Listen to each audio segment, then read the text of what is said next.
Hello, yellers. Welcome back to Why Am I Yelling? Musings from a Middle-Aged Menopausal Mom.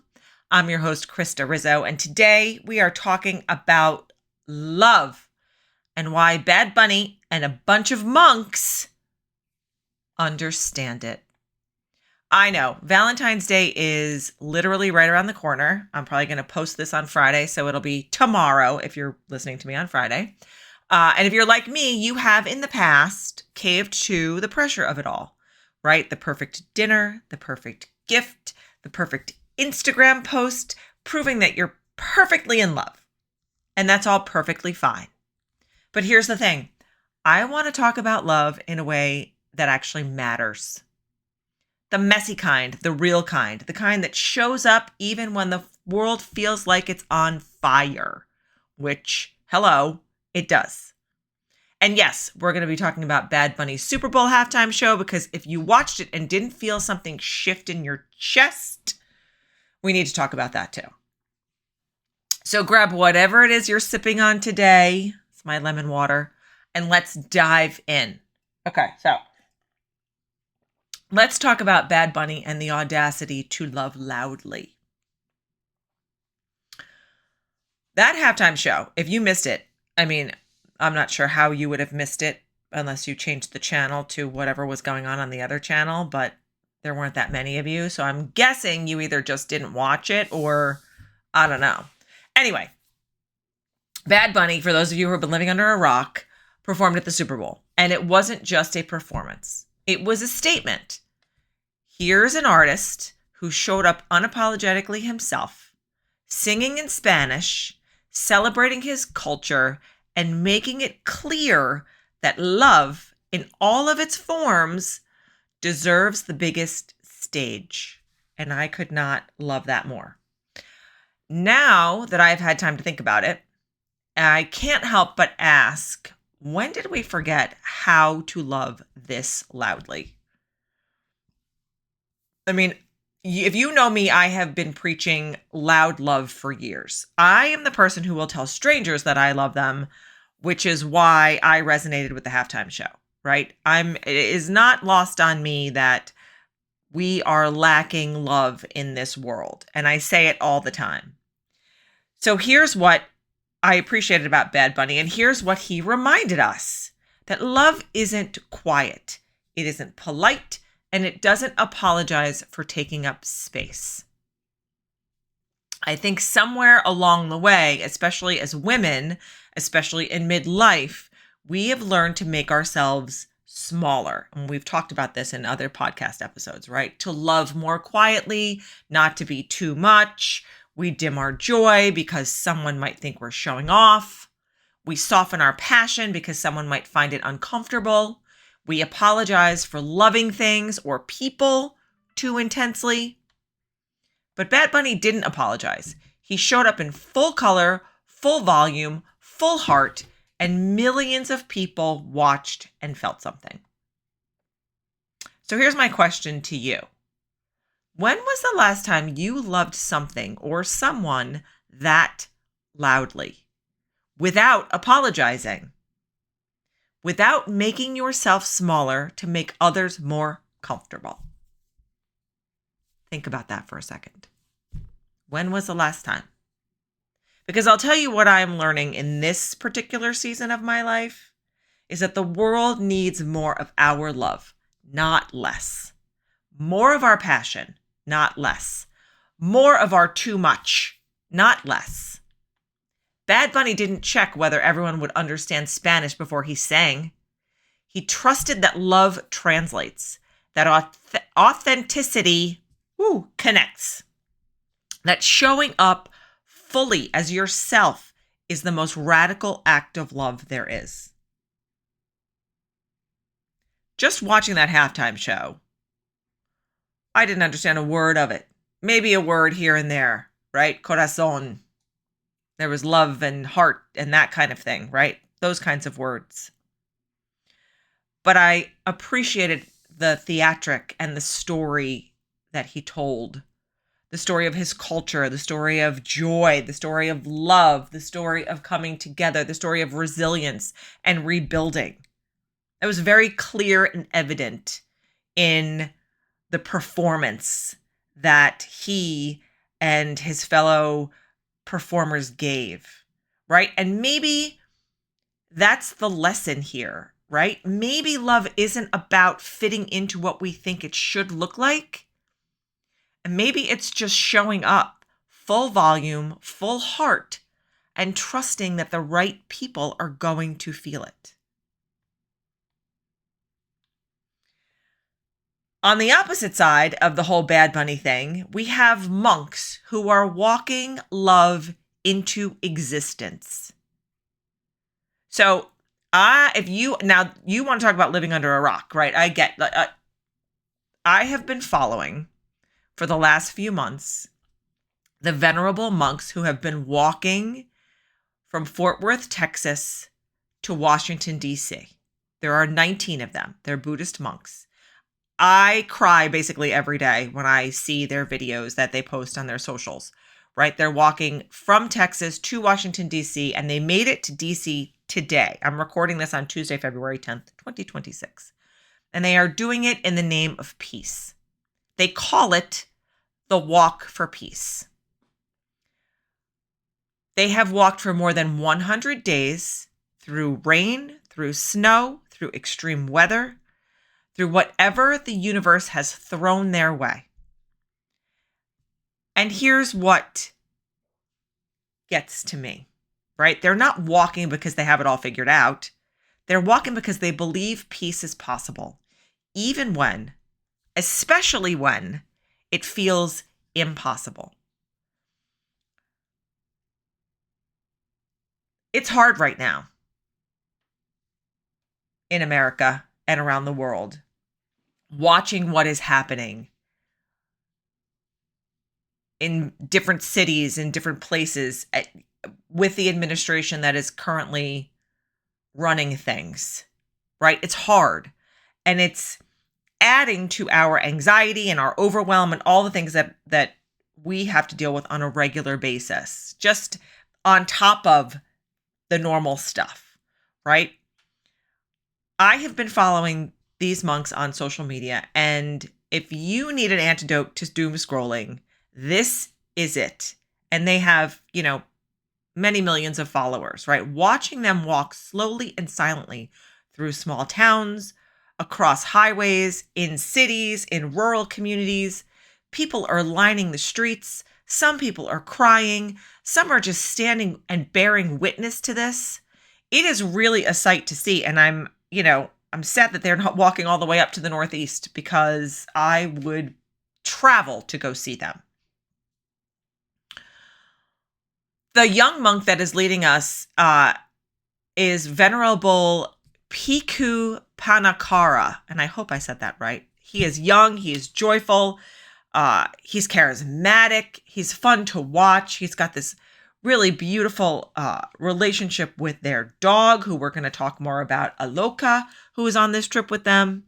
But people are drawn to him and the monks like they're thirsty for something real, right? Something holy, something that reminds them that goodness still exists.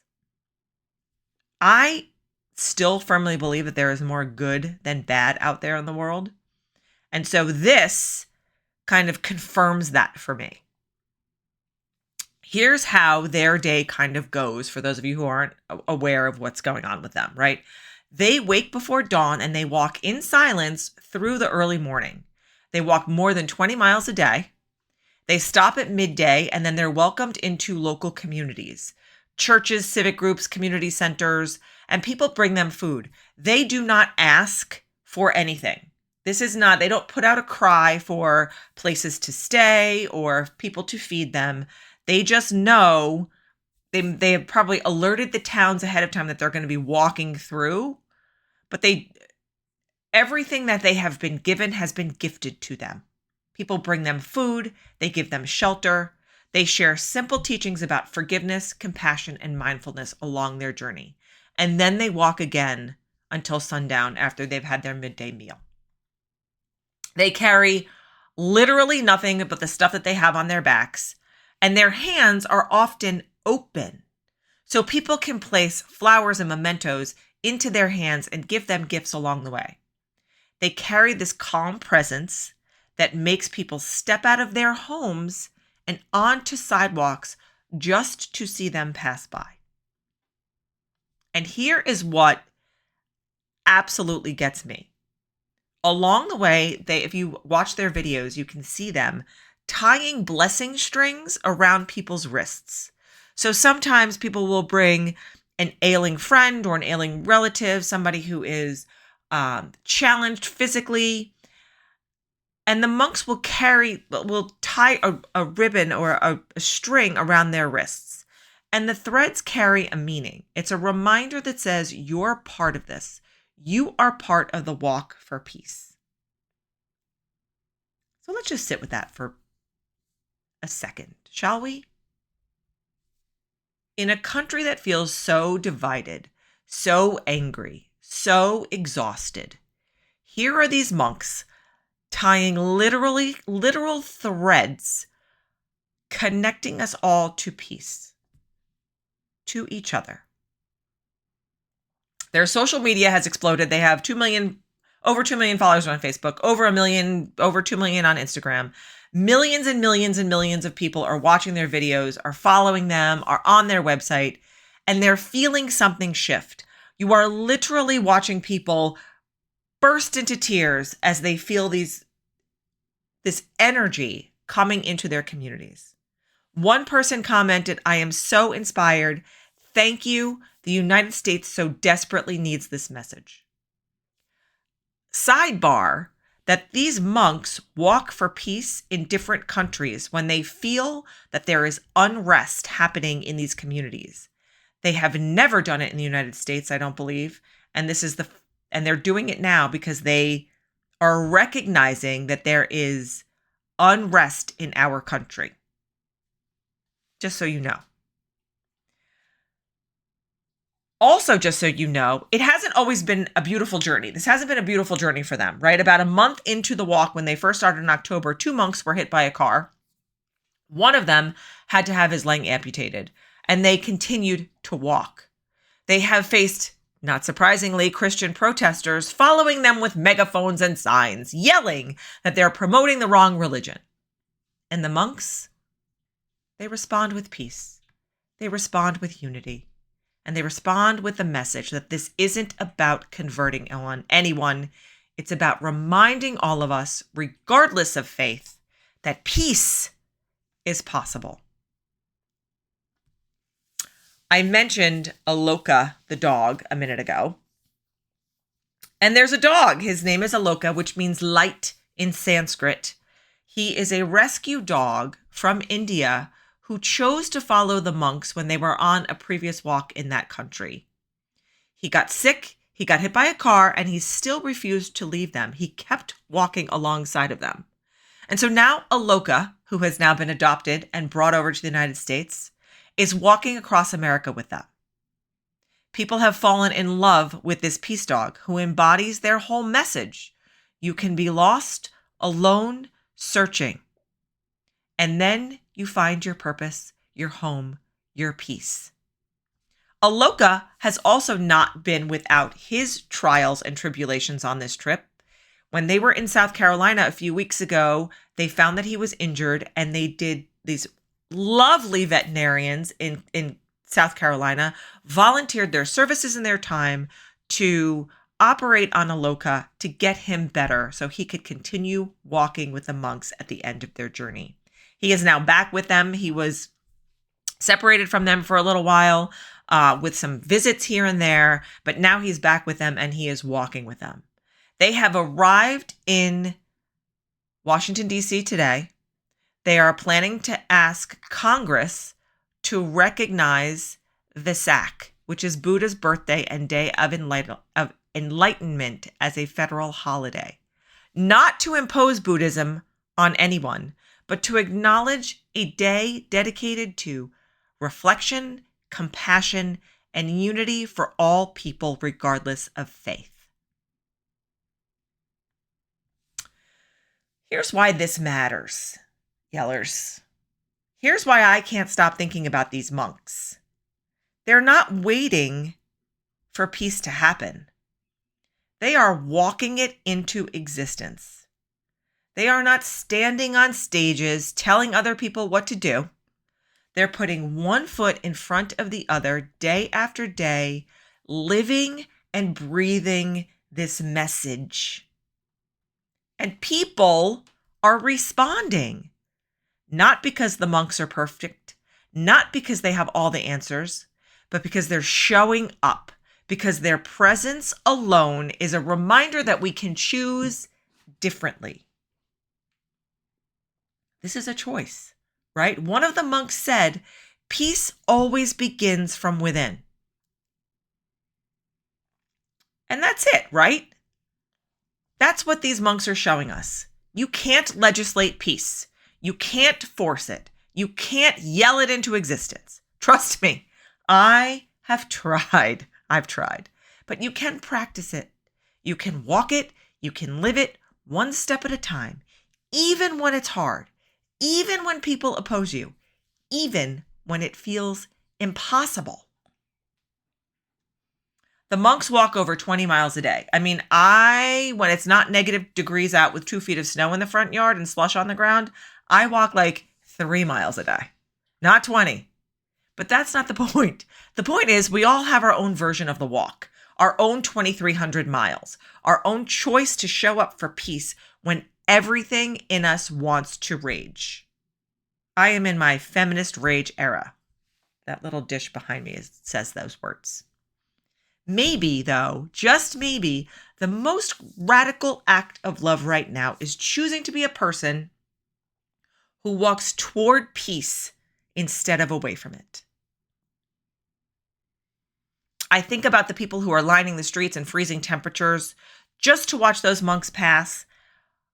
One woman said, if you're not at peace, where are we?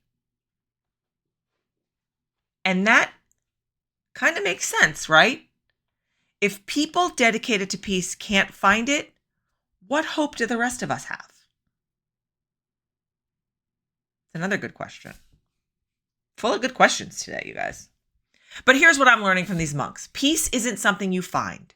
It's something you create, like your joy and your happiness. It's something you practice.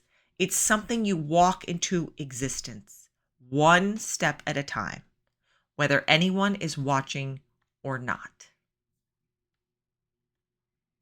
And so, how are we uplifting love in times of turmoil? And that's the big stuff, because here's what I keep thinking about. The world right now feels heavy, divisive, angry, exhausting. There are a lot of other words I can use there. Every day there's a new reason to be outraged, a new reason to pick sides, a new reason to feel like we're all just yelling past each other. And I get it. You know, I feel that rage. I feel frustrated. The desire to throw my phone across the room and go live in a cabin in the woods where the only drama is whether the raccoons get into the garbage cans, which I kind of already live there, but not without a little bit of drama around here too. But what I keep coming back to is, what if the most radical thing we can do right now is love harder? Not love blindly, not love without boundaries, not love that ignores injustice or pretends everything is fine, but love that shows up. Love that listens. Love that makes space for difficult conversations. Love that says, I see you even when we disagree. I think about Bad Bunny and that Super Bowl, performing for a country that has complicated feelings about people who look like him, speak like him, and love like him. And he showed up anyway, with love, with pride, with the audacity to take up space and say, I belong here.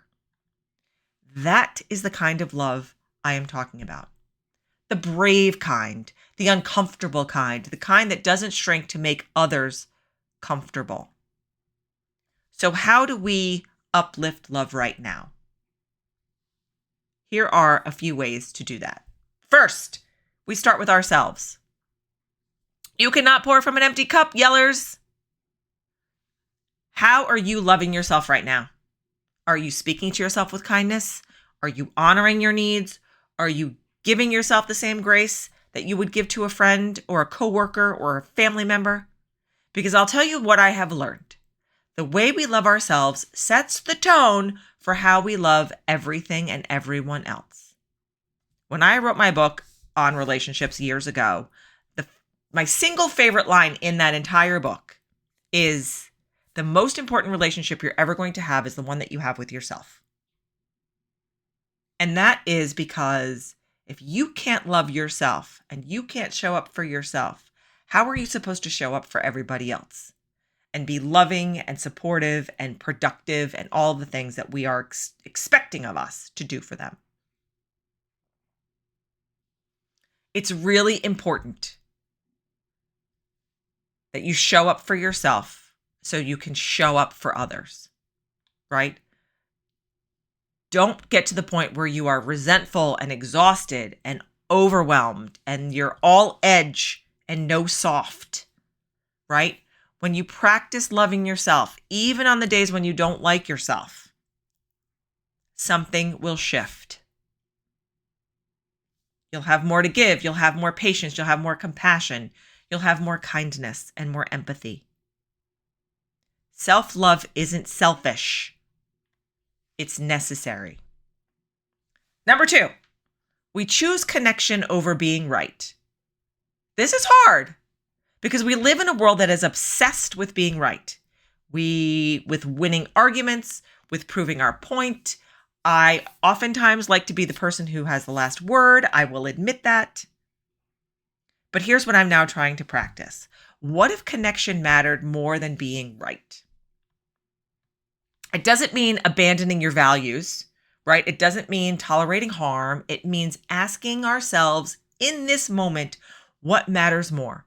Proving I'm right or maintaining this relationship? Sometimes the answer is being right. Sometimes there are hills worth dying on. I have several hills that I'm willing to die on. But sometimes it's okay to say, I hear you, even when we don't agree. To say, I love you, even in the disagreement. Because love doesn't require agreement, it requires respect, listening, and showing up. Third, we practice small acts of love daily. I know it sounds like a Pinterest quote, but stay with me on this one. When the world feels overwhelming, when the problems feel too big, when you really can't possibly fix everything, small acts of love matter. Texting a friend that you're thinking of them, letting someone merge into traffic without having road rage, leaving a generous tip for a tired server, holding the door for someone, smiling at a stranger, calling your mother. That's for my children who probably will not listen to this podcast. These aren't nothing, right? These are things that matter. They're not performative. They're how we change the energy, how we remind each other that kindness still exists, that humans can still be good to each other. And here's the secret. Small acts of love change us too. They soften us. They remind us that we're not in this alone, that we are just all trying to get through the day with a little more grace than we had yesterday. And fourth, we tell people that we love them. This feels obviously, but when was the last time you actually said it? Not just to your partner or your kids, but to your friends, to your parents, to your coworkers who make you laugh, to the barista that you see every single day that knows your order. We assume people know. We think they should know how I feel. They know how I feel. But here's the thing. People need to and want to hear it. My mom died 5 years ago, and she was relentless with saying, I love you. And I am so deeply grateful that I learned that from her and that I told her that I got the opportunity to tell her every single day that I loved her. I never assumed that she didn't know. I know she knew. Of course she knew. but I wanted to make sure that she heard it.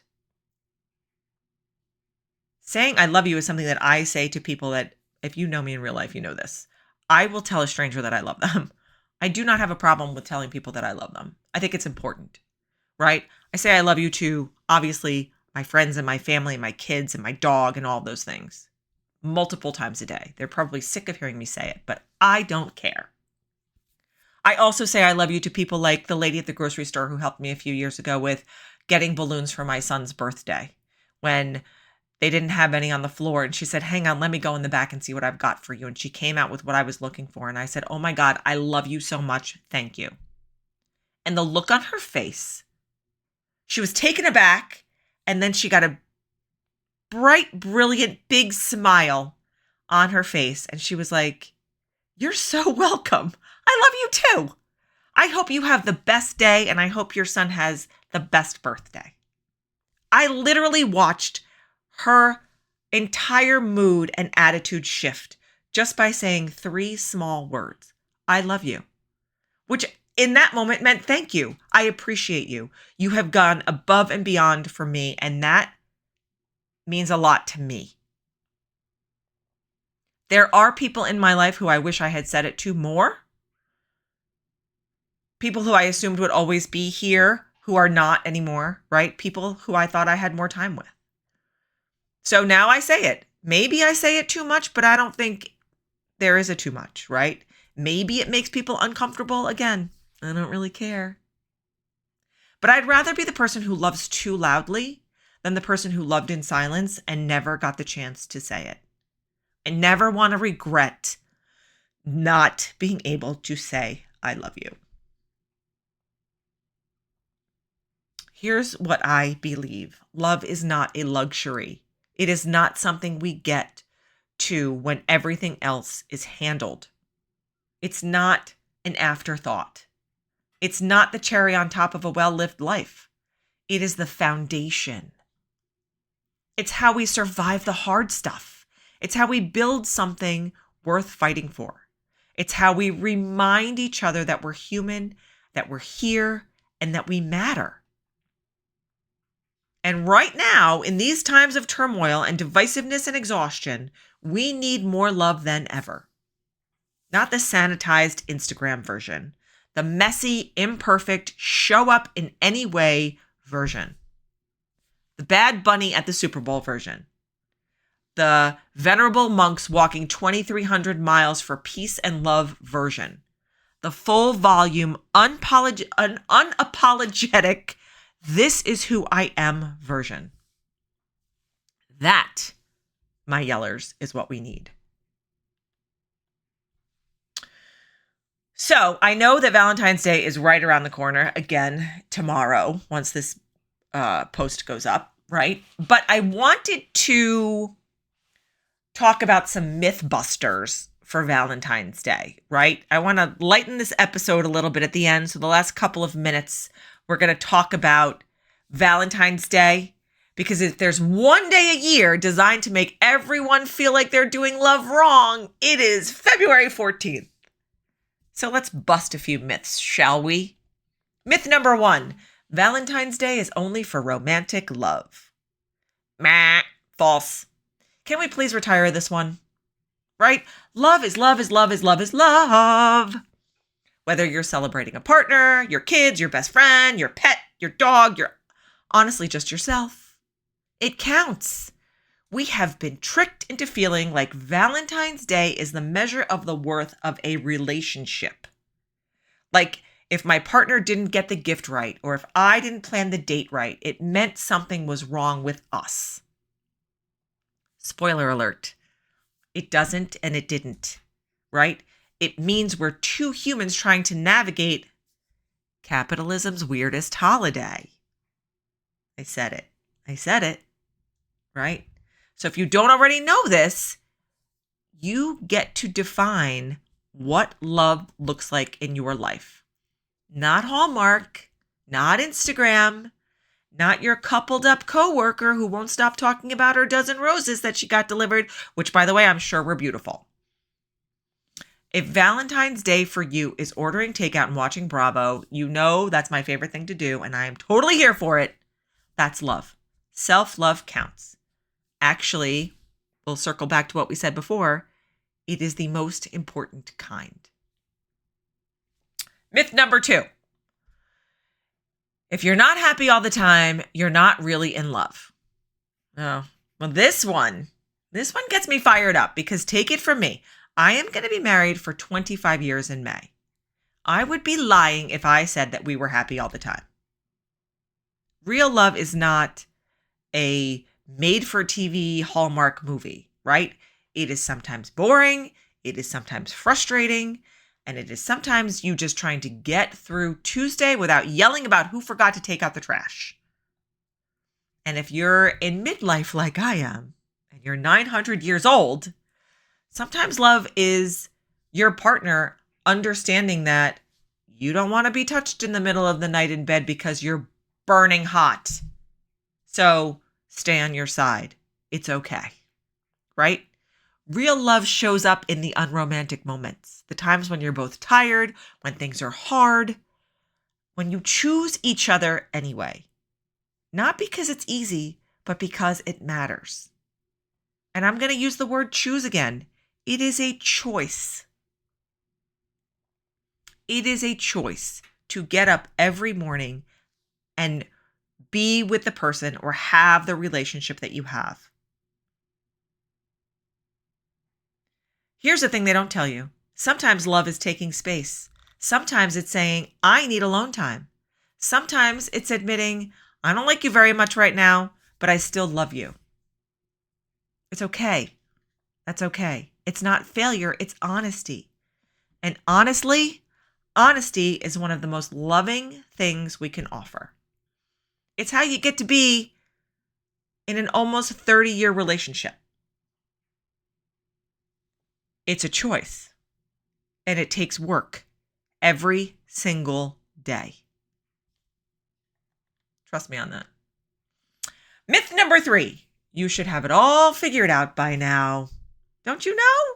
Listen, I'm 800 years old, and I'm still learning what love means, right? Still unlearning the stories I was told about what it should look like, right? Busting those myths.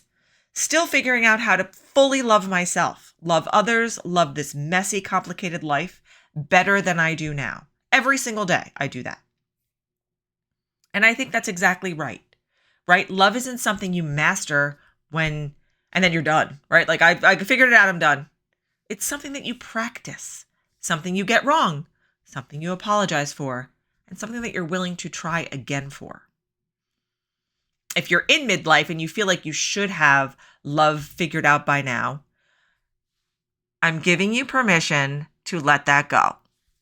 We're all just out here doing our best, making it up as we go most of the time, and hoping that we get it more right than wrong. So those are my busting the myths on Valentine's Day and all the things, right? You don't need to go out to the expensive dinner that they've jacked up the price for. You don't need to buy the teddy bears and the chocolate, although I do love chocolate, so that would be nice. But it's not necessary because every day is Valentine's Day. Okay. What do I want you to take away from this episode? Because it's been 33 minutes, and so that means I'm 3 minutes over. I want you to love loudly, love messily, and love without apology. Let go of the Valentine's Day myths and the Instagram pressure and the idea that you should have it all figured out. Practice small acts of love especially when the world feels dark. Tell people you love them. Show up for yourself. Choose connection over being right when you can. And remember, you don't have to save the world because that's impossible. You just have to love your corner of it a little better today than you did yesterday. That's it. That's the work. And right now, it's enough. Thank you for being here. Thank you for showing up. Thank you for choosing love, even when it's hard. Until next time, yellers, keep yelling, keep loving, keep showing up exactly as you are. I will be right here with you. And I love you. Happy Valentine's Day.